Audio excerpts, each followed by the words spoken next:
Everyone. Today I'm going to read about Magic Treehouse Chapter 12, Polar Bears Past Bedtime by Mary Pop Osborne. Chapter 1. Are you serious? Ooh, the strange sound came from outside the open window. Jack opened his eyes in the dark. The sound came again. Ooh. Jack sat up and turned on his light. He put on his glasses. Then he grabbed the flashlight from his table and shone it out the window. A white snowy owl was sitting on a tree branch.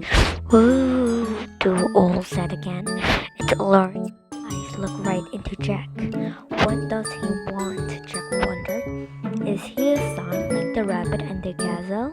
A long-legged rabbit and a gazelle had led Jack and Annie to the magic treehouse for their last two adventures. Whoa, wait a second, Jack said to the owl. I'll get Annie.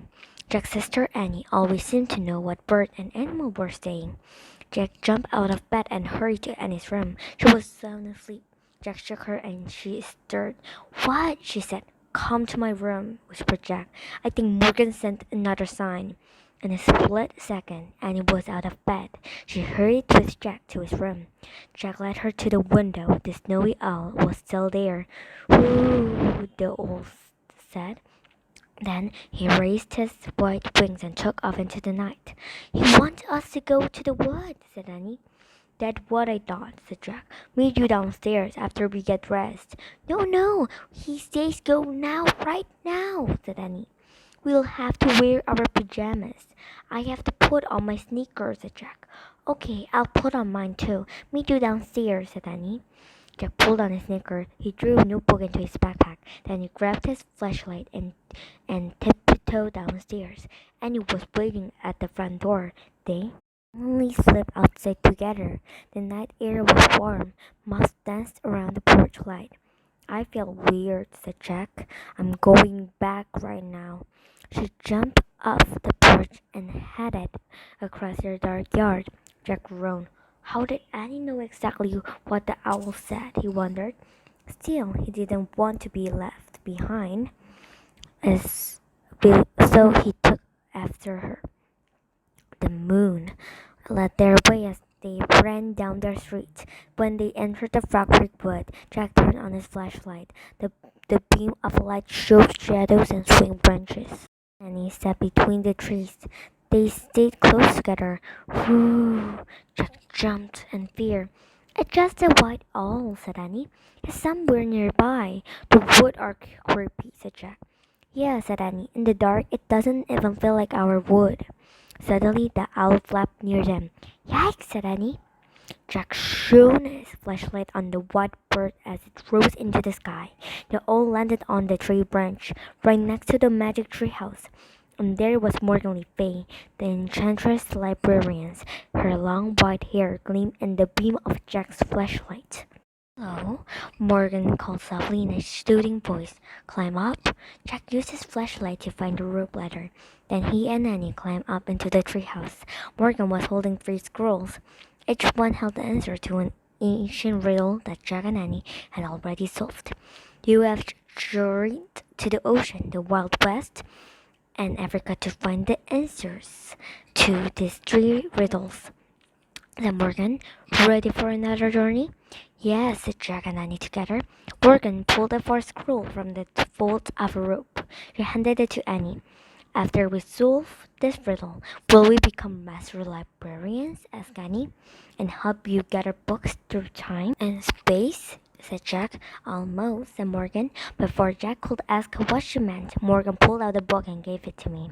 For your research, she said.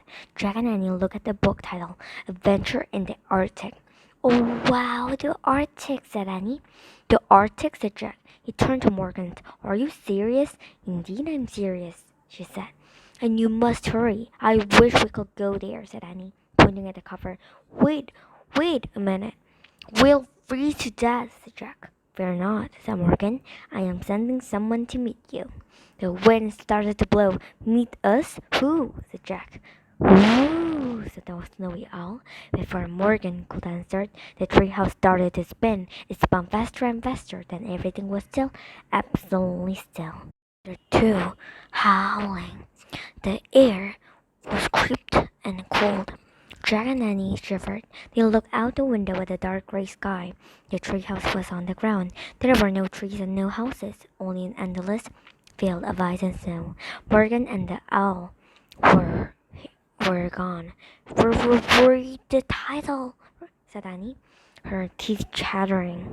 And rolled the scroll. He read, I covered but real and hide but true, but something I bring out the courage in you. What am I? I better write it down, said Jack, shivering. He pulled out his notebook and copied the riddle. Then he opened the book. He found a picture of a barren white field. He read aloud. The Arctic tundra is a treeless plain. During the dark winter, it is covered with snow and ice. In early spring, snow falls, but the sky begins to get lighter. During the summer season, the snow and ice melt and the sun shines 24 hours a day. It must be early spring now, said Jack. There's snow, but the sky is a little light. He turned the page. There was a picture of a man wearing a hooded coat with fur trim. Look at the sky, said Jack. He showed Annie the picture. We need this coat, said Annie. Yes, said Jack. Listen to this. He read aloud. This seal hunter wears sealskin clothing to protect him from icy wind before modern times. Native people of the Arctic lived by hunting seals, caribou, polar bears, and whales. Jack took out his notebook. He wrote, The Arctic. Seal hunters wear sealskin. Too cold to write anymore. He clutched his pack against his chest and blew on his fingers. He wished he were back home in bed. Morgan said someone was coming to meet us, said Annie. If they don't come soon, we'll freeze to death, said Jack. It's getting darker and colder. Shh, listen, said Annie. A howling sound came from the distance, then more howling sound and more. What that? Said Jack. They looked out the window. Snow was falling now. It was hard to see. The howling grew louder. It was mixed with yipping and yelping noises. Jack and Annie saw dark shapes coming through the snow. They only, great. That's all we need, said Jack. Wolf, said Annie. Great, that's all we need, said Jack. We're freezing, and now a pack of wolves is coming for us. Jack pulled Annie into the corner of the treehouse. They huddled close together. The howling got louder and louder. It sounded as if the wolves were circling the treehouse. They whined and yelped. Jack couldn't stand it any longer. He grabbed the Arctic book. Maybe this can help us, he said. He searched for a picture of Wolf. Oh, hi, Annie said. Jack looked up. He caught his breath and was looking through the treehouse window. His face was surrounded by fur. It was the seal hunter from the Arctic book. Chapter 3 Mush. Did you come with the wolf? Asked Annie. The seal hunter looked puzzled. Then Morgan sent you to us, said Jack. I had a dream, the man said. You were in it. You needed help. And he smiled. Morgan sent dreams sometimes, she said. We came in Morgan's treehouse. It falls through time. Oh, brother, said Jack. Who will believe that? The seal hunter smiled as if he was not surprised at all. We do need help, said Jack. We're freezing. The seal hunter nodded.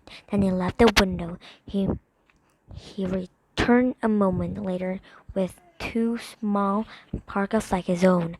They were made of heavy dark skins with fur-trimmed hood. He passed one to Jack and one to Annie. Thanks, said Jack and Annie. They put the parkas on. Hooray, said Annie. It's warm. Yeah, said Jack. They're made of seal skin. Poor seal, said Annie. Don't think about it, said Jack. He pulled his hood up. His head was upper body were very snug now. Only his legs, hands, and feet were still freezing. Oh, thanks, said Annie. Jack looked was giving Annie a pair of the pants. Then he lended a pair to Jack, said Jack. He quickly pulled the pants on over his pajamas. Next, the seal hunter gave each of them a pair of fur boots and mittens. Jack took off his sneakers and pulled on the boots. He wiggled his frozen fingers into the warm mittens. I have a quick question, Jack said to the seal hunter. Do you know the answer to this riddle? He opened his notebook and read. I cover what's real and hide what's true. But sometimes I bring out the courage in you. What am I? The seal hunter shook his head. Come, he said to Jack and Annie. Then he disappeared from the window. What about those wolves out there? Jack called. but the seal hunter didn't answer. Jack grabbed the Arctic book and looked for a picture of the seal hunter. When Jack found the picture, he smiled. The seal hunter was standing beside a dog sled. Jack read, in cold weather, the seal hunter travels by dog sled. Siberian huskies often howl like wolves. A lead dog controls the others. The sled runners are sometimes made of frozen fish rolled up in sealskin. Hey, Annie, they're not wolf, said Jack. There, he looked up, and he was gone. Jack threw the book and notebook into his pack, but he was so fat in his furry clothes that the backpack wouldn't fit. Jack loosened the shoulder straps and tried to put the backpack on again. It fit. Jack looked at the small window. That will be a tight fit too. He went out head first and barely squeezed through. Jack fell onto the snowy ground. The snow was still drifting down. The air was misty white. Jack heard barking and howling. He moved carefully toward the noise. At first he couldn't see the dog sled, but when he got closer, he counted 9 Siberian huskies. They had thick fur, big head, and pointy ears. The lead dog barked at him. Jack spelled. He's telling you to climb on, said Annie. She was standing on the back of the sled. The seal hunter stood next to her in the snow. Jack jumped onto the sled next to Annie. The seal hunter dragged a long whoop. Mush, he shouted. The huskies dashed off in the whirl of snow. Above them flew the snowy owl. Chapter 4 Snow Horse. The dog sled skimmed silently over the frozen tundra. The seal hunter ran alongside it. Sometimes he cracked his whip against the ice. The snowdrift looked like giant white sculptures as the sun slipped behind the frozen hills. Then a full orange moon rose in the sky. The moonlight at a small rounded igloo in front of them. The dog slowed, then stopped. Jack stepped off the sled. Annie went to help unhitch the dog. Jack took his book out and read about igloos. The word igloo means house in the language of native Arctic house. The house is built with blocks of snow. Dry snow is good wall material because it keeps in the heat. The temperature inside an igloo can be 65 degrees warmer than the temperature outside. Out his notebook, he pulled off his mitten just long enough to write. Igloo means house. Come on, Jack, said Annie. She and the seal hunter were waiting for him in front of the igloo. The dogs were leashed together outside. Jack hurried to join them. The hunter pushed aside animal skins covering the entrance. They stepped inside. A fat candle burned brightly. Shadows danced on balls of ice and snow. Jack and Annie sat on a fur-covered platform. They watched as the seal hunter moved about. First he lit a small stove, then he slipped outside. He came back with a snowball and chunks of frozen meat. He put the snowball in a pot over the stove, then he added the meat. What is making? Asked Annie.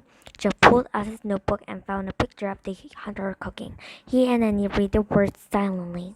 There was a time when nearly all of the Arctic people's food and clothing and tools came from Arctic animals, especially the seal. Nearly every part of the seal could be eaten. Lamps were filled with seal fat. Clothing was made from seal skin, and knife and needle were carved from seal bones. You must be boiling seed meal, said Jack. The poor seals, said Annie. The seal hunter looked up. They're not poor, he said. They help us because they know we will die without them. Oh, said Annie. In return, we always thank the animal spirit, said the seal hunter. How do you do that? Said Jack. We have many special ceremonies, said the seal hunter. He reached under the fur-covered platform and took out 2 wooden masks. Soon there will be a ceremony to honor the spirit of the polar bear, he said. I serve this mask for the ceremony. Polar bears? Said Annie. Yes, said the hunter. Just as the seal has given us many gifts, so has the polar bear. Like what? Said Jack. Long ago, the polar bear taught us how to live in the ice and snow, said the seal hunter. Taught you, said Jack. I mean, can you give us some facts? The seal hunter smiled. Yes, he said. A polar bear catches a seal when the seal comes up to breathe through a hole in the ice. The oldest seal hunters watch the polar bear and learn. This is how my father taught me to hunt seal, as he father taught him. That's a good fact, said Jack. The very first of my people learned to make a glue from polar bears, said the hunter. Polar bears build snow houses by digging cave in the drift. Another good fact, said Jack. Sometimes the polar bear can even teach people to fly, said the seal hunter. That's an amazing fact, said Annie. Jack smiled, though the rest sounded like true facts, he said, but I know that pretend. The hunter just laughed, then turned back to his cooking. That's why he wasn't surprised to hear about the treehouse, Jack thought. If he believed polar bears can fly, he probably will believe anything. The seal hunter lifted the chunks of boiled seal out of his pot. He dropped them into a wooden bucket and gave it to Annie. Let's feed the dog, he said. Oh boy, said Annie. She followed the hunter outside, swinging the bucket. Jack quickly drew his notebook and the Arctic book into his pack. He started to follow them. Then his gaze fell on the two bear masks. He picked them up to get a better look. It was carved in the shape of a polar bear face with a blunt nose and roundish ears. There was two holes of eyes and a scarf to hold it on your head. Suddenly, howls split the air. The dogs were barking and growling. Annie squealed. Are the dogs and cat attacking us? Jack wondered. Annie, still holding the bear mask, Jack charged out of the igloo. 5. You're right. The dogs were barking wildly at two small creatures playing in the moonlight. Polar bear baby, said Annie. One roly-poly cub leaped onto the other. Then they both rolled through the snow. Hi, little bears, Annie called. The cubs jumped up and shook themselves toward Annie, who rushed to greet them. Hi, hi, hi, she called. Shouted Jack. Where's their mother? He looked around for the mother bear, but she was nowhere in sight. Maybe their orphan, he thought. Jack looked back at Annie. She was wrestling with the little bears in the snow. She was laughing so hard that she couldn't stand. Jack started laughing too. He carefully put the bear mask into his pack. Then he ran to join Annie. Running with the cubs across the snowy tundra, one of them raced to her, tagged her, then raced away. Annie ran after the bear and tagged him back. You're rich, she said. Jack and the other cub joined in. Then Jack and Annie and the two cubs were all chasing each other over the moonlit snow. Then they ran until the two cubs fell down ahead of them. The cubs lay perfectly still, panting. Jack and Annie stared at them.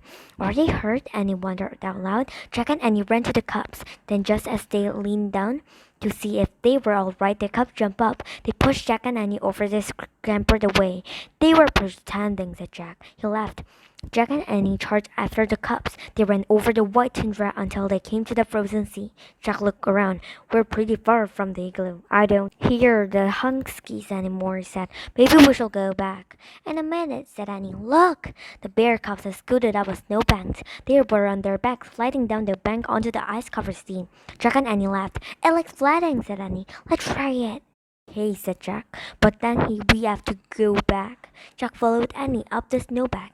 He clutched his pan in his arms. Annie lay on her back. She whooped as she slid down the ice. Jack followed her. Watch out below, she snorted. The little bear were sitting at the bottom of the snowbanks.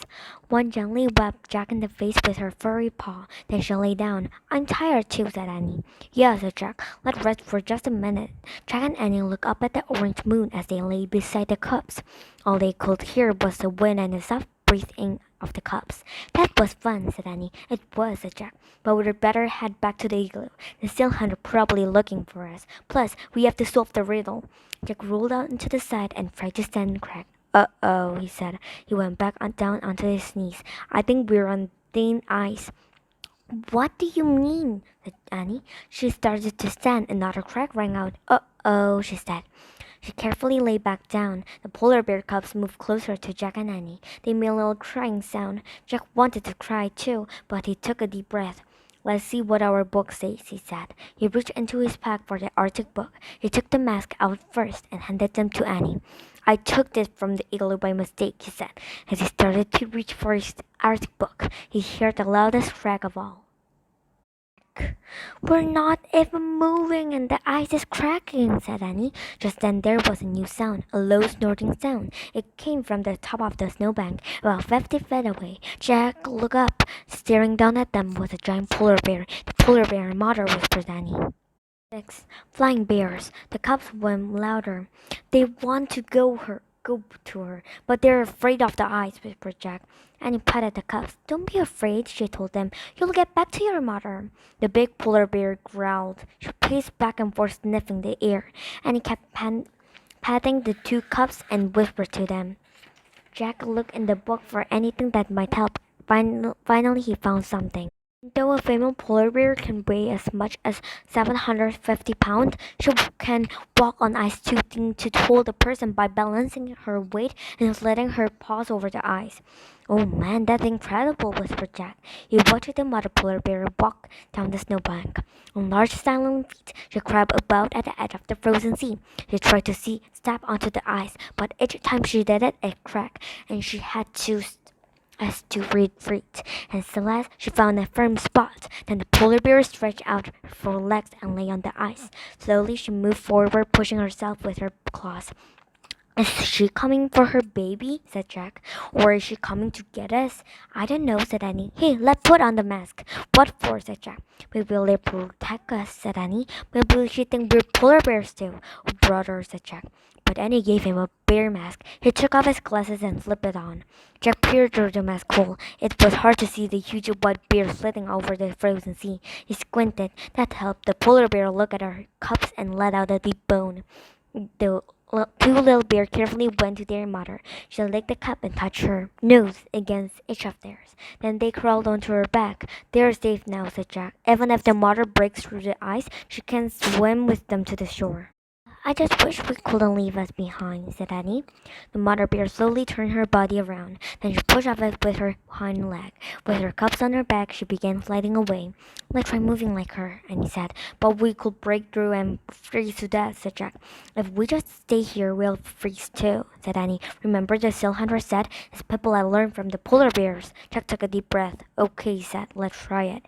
He lay on his stomach. He spread out his arms and legs. Then he copied the bears. He pressed his mittens against the ice and pushed off, sliding his feet. Amazingly, there was no cracking sound. Grrr, he growled, and he pushed off again. Jack heard Annie sliding behind him. He kept going. He pushed and slid. He pushed again and slid again. He made the movement over and over until something happened. He didn't feel like a boy anymore. He felt like a polar bear.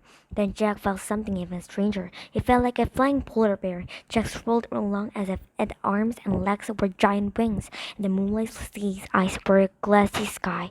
He remembered what the seal hunter had said. Polar bears can seven. Spirit light. Jack, you can get up now, said Annie. Jack opened his eyes. Annie was standing over him. She still had her mask on. We're on safe ground, she said. Jack felt as if he'd been dreaming. He looked around. They had reached the tundra at the edge of the frozen sea. The cubs were romping in the distance, but their mother was sitting nearby, gazing at Jack and Annie. She waited to make sure we were safe, said Annie. Jack stared at the polar bear in awe. The word of the seal hunter came back to him. Always think the animal spirit. We should think the polar bear spirit now, he said. Of course, said Annie. Jack scrambled to his feet, still wearing his bear mask. He stood before the polar bear and pressed his hands together. We thank you, he said, bowing. Yes, we thank you forever, said Annie, and also bowing. We thank you beyond the moon and the stars, said Jack, and beyond the deepest seas, Annie added. Then she threw out her arms and floated around. Jack did the same. They both danced around in snow, honoring the bear. Finally, they stopped and bowed one last time. When they looked up, the polar bear rose up on her hind legs. She was twice as tall as Jack. She lowered her huge head as if she were bowing back to them. At that moment, the sky exploded. The night became a giant scroll of red, green, and purple light. It looked like a genie coming out of a magic lamp. The sight took Jack's breath away. He stared in wonder as the dazzling light lit the tundra. Is it the polar bear spirit? And as in a hushed voice, as far as Jack could see, the sky and snow shimmered. Even the bear's fur shimmered in the strange light. No, we're not a spirit, said Jack. There's got to be a scientific explanation. I find it. Out. Shaking, he reached into his backpack and pulled out the Arctic book. He took off his bear mask and put on his glasses. By the greenish glow, Jack found a picture of the skylight. The picture didn't come close to the real thing, he read aloud. One of the most amazing sights in the Arctic is the northern lights. The swirl of light is caused by electrically charged particles from the sun striking atoms and molecules in the Earth's atmosphere.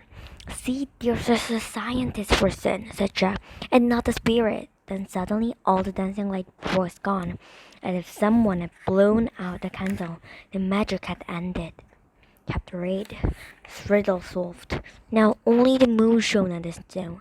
Jack looked around for the polar bear. She was gone. Where'd she go? Said Annie. I don't know, said Jack. He looked over the tundra. There was no sign of the giant bear or her cubs. Maybe she's not interested in scientific reasons, Jack said. Annie sighed. She took off her bear mask and handed it to Jack, who put both their masks in his pack. Now what? asked Annie. They looked around. The vast field of snow ended in darkness. Jack had no idea where they were. He shrugged. I guess we have just to walk and hope for the best. Wait, listen, said Annie. From the distance, from howling sound, they grew louder and louder. Yay! We don't have to wait long, said Annie. The huskies are coming. Howling filled the night as the dog sled came into view. The seal hunter was coming beside it. We're here, over here, called Jack. He ran towards the sled. Annie followed. I was afraid you were lost, said the seal hunter. We were, said Annie, and we got stuck on thin ice too, but a polar bear helped us. Yeah, said Jack, and we were your mask and they made us feel like bears. Yeah, the mask made us brave, said Annie. She caught her breath. Oh man, wait, said Jack. Annie's voice sounded familiar. He took out his notebook and read Morgan riddle around. I cover what real and hide what true, but sometimes I bring out the courage in you. What am I? A mask, Jack said and Annie said together. The seal hunter smiled. You know, said Annie. It was for you to discover, said the seal hunter, not me. Jack pulled the bear mask out of his backpack. Here, he said, thanks a lot. The hunter took the mask and put them inside his parka. We can go home now, said Jack. Do you mind taking us back to the treehouse? Said Annie. The seal hunter shook his head. Climb on, he said. Jack and Annie climbed onto the dog sled. Mush, said the seal hunter. Mush, said Annie. Mush, said Jack. Snow began to fall as they took off across the dark ice. Chapter 9. Oh no, one more. By the time the dog sled arrived at the treehouse, the snowstorm had become a blizzard. Can you wait just a minute? Jack asked. Can you wait just a minute? Oh wait, Jack asked the seal hunter, so we can check something? The hunter nodded. The dog whined as Jack and Annie climbed through the treehouse the window. Jack grabbed the scroll that held the riddle. He unrolled it. The riddle was gone, and in place was a one shimmering word, mask. We did it, said Annie. The treehouse will take us home now. Great, said Jack. Let's say goodbye to the seal hunter and give him back his clothes. They quickly pulled off their sealskin clothing and their boots. Thanks for letting us borrow these, Jack called through the window. The seal hunter walked to the treehouse and took the clothes from Jack and Annie. They stood shivering in their pajamas and bare feet. Thanks for everything, said Annie, her teeth chattering. The seal hunter gave them a wave. Then he walked through the swirling snow to his sled. Mush, he shouted. The dog took off through the stormy night. Let's get out of here, said Jack. He hugged himself. Before we freeze to death. Annie grabbed the Pennsylvania book that always took them home. She pointed to a picture of the Rock Creek wood. I wish we could go there, she said. They waited for the treehouse to start spinning. Nothing happened. Jack shivered. I wish we could go there, Annie said again. Again, nothing happened. What is going on? Said Jack. He looked around the treehouse. The four squirrels with the solved riddle answer were in the corner. Then he saw it, a fifth squirrel. Where did the dead come from? He said. Jack grabbed it and unrolled it. On it were the words. Look at the letter, the first, not the rest. Discover the place that you love the best. Oh no, said Annie, not a riddle. Okay, let's stay calm, Jack said, shivering. Look at the letter, the first, not the rest. Okay, the first letter in the riddle are LATLT. That doesn't make any sense, said Annie, broken. Icy wind battered the treehouse. Snow blew inside. We have to hurry, said Annie. Jack was freezing. He looked around wildly. Letters. What letters? He said. His gaze rested on the scroll in the corner. But maybe we should look at the letters or of the answers, he said. Right, said Annie. They began unrolling the scroll. The scroll from their adventure under the ocean said oyster. The scroll from their trip to the Wild West said echo. The scroll from their journey to Africa said honey. Their scroll from the Arctic said mask. Oyster, echo, honey, mask, said Jack. Their first letter or OEHM. That doesn't make any sense either, said Annie. Yeah, but maybe we have to unscramble those letters, said Jack. OEHM. They could spell Hamo. Or Meho, said Annie. Or home, said Jack. Home, said Annie. That's a place we love the best. Jack unrolled the fifth scroll again. The riddle was gone, and its place was one shimmering word, home. Yay, cried Annie. She grabbed the Pennsylvania book. I wish we could go home. Home, home, home. The treehouse started to spin. It spun faster and faster. Then everything was still, absolutely still. 10. Master Librarians. Warm air washed over Jack. It felt wonderful. You have succeeded in your quest, said a soft, soothing voice. Are you glad to be home? Jack opened his eyes. Morgan faced it in the moonlight. Yes, he said. We solved all our riddles, said Annie. Indeed, said Morgan. You have proved that you can find answers to your very hard questions. She reached into the fold of her robe and took out 2 thin pieces of wood. A magic library card for each of you, she said. She gave one to Annie and one to Jack. Oh man, said Jack, filling the card. The wooden card was as thin and smooth as an ordinary library card. On its surface shimmered the letter M and L. These are your Master Librarian's cards, said Morgan. You were the newest members of the ancient Society of Master Librarians. What do we do with them? Said Jack. Take them on your future journey, said Morgan. Only a very wise person or another Master Librarians will be able to see the letters. There will be the people who can help you. Wow, said Annie. Can we go on mission right now? No, you must go home and rest, said Morgan. I will come back for you soon. Jack and Annie put their secret library card in their pocket. Then Jack took out the Arctic book and put it with the other books. Goodbye, he said. See you soon, Annie said to Morgan. Morgan gave them a little wave. Jack and Annie climbed down the rope ladder. As soon as they stepped onto the dark ground, they heard a roar. They looked up. They saw a blur of wind light high in the oak tree. Then all was silence. Morgan and her magic treehouse were gone. Jack reached for his magic library card. When he felt a tingly warmth, he knew that an amazing adventure lay ahead. Let go, he said. He turned on his flashlight. The wood don't feel scary like they thought that before, said Annie, as they walked through the trees. I'm not afraid anymore. Me neither, said Jack. Hey, the darkness is like a mask, said Annie. Yes, said Jack. It hides the day, but it brings out your courage. They came out of the wood. Jack saw their house in the distance. It looked warm and cozy. The porch light glowed. The moon shone overhead. Home, he whispered. Home, said Annie. She started running. Jack took off after her, running to the place that they both loved the best. I'm just wanna go and treat this one. In the summer of the sun never sets. In the winter the sun never rises.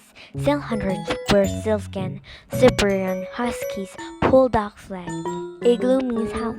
People can learn from animals. Polar bears can walk on ice too thin to hold a person. The northern lights are on the amazing spirit of seaside. So I already finished this book. If you like this story videos, please subscribe and like this video, okay? But then you can just comment too and have a very great and a very exciting day. We'll see on tomorrow. So bye bye. Have a very, very fun and very extraordinary day. So bye bye everyone. We'll see you tomorrow. Bye bye.